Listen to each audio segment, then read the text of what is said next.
What's up everyone, it's Tyranitar and welcome to another Pokemon Omega Ruby and Alpha Sapphire coverage video. Even though it's been 5 days since the epic announcement of these new Pokemon games, the hype hasn't gone down a single bit. Many rumors and so-called leaks are going around and fans are just excited to see what these new games can bring. Yesterday, Korokoro leaked revealing no new information, but look at the difference between the Kyogre and Groudon we know and the ones on the cover. Some say that the new looks are just a result of their markings lighting up, but if you look carefully, there's much more to it, but I'll cover that in a future video.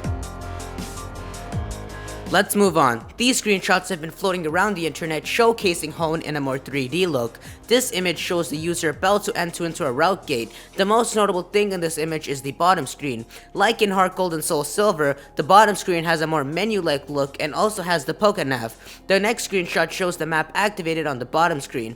Even though these images are fake, they include very interesting ways of how the bottom screen can be used, and I can see Game Freak doing this. This image from the same source is a fairly accurate image on how the title screen can look based off the title screen of X and Y. And this next image shows something much different than the others, an underwater battle. Diving played a huge role in the original Ruby and Sapphire games, and they were the only games to include battles underwater. Exploring the underwater world again in the upcoming games will be really interesting, and with Game Freak always adding newer things to remakes, fans are expecting to see a huge addition to the underwater world. These fan-made images were also created with the intention of expressing how fans want the game to look. This image shows the player about to enter a cave in the middle of the ocean, possibly being the cave that holds Regice. This one shows the player near the boat deck around Rustboro City, and this one shows the player in a small island. Even though these are fake, they look a lot like what fans imagine the game to look like. This scan has also been floating around.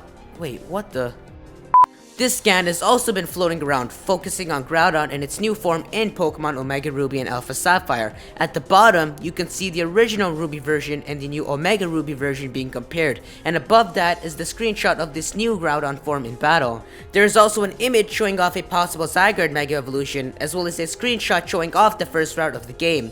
This scan is easily identifiable as fake, but it's interesting in the sense that it shows a fan's perspective of how they want the game to turn out.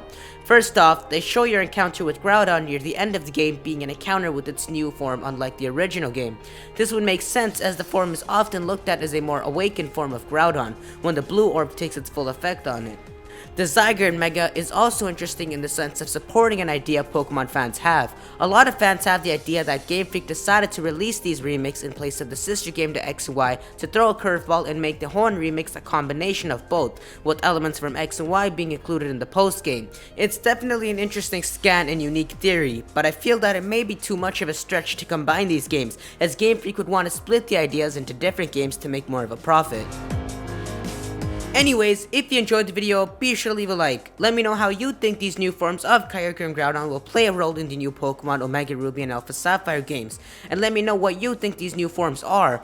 There will be coverage on Omega Ruby and Alpha Sapphire every day, so be sure to subscribe so you don't miss out.